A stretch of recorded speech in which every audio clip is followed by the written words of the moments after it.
As questões administrativas, inclusive previsto legalmente na nossa lei orgânica estadual, deve caber às coordenadorias especializadas e às defensorias regionais.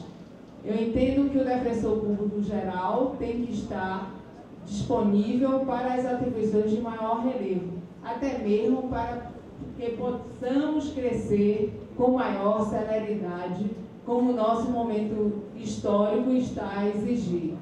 A importância da gestão descentralizada é permitir a continuidade, inclusive, na evolução da Defensoria Pública, em um processo de transição e sucessão. E não se é defensor público geral, está-se defensor público geral, pois o gestor passa e a instituição fica.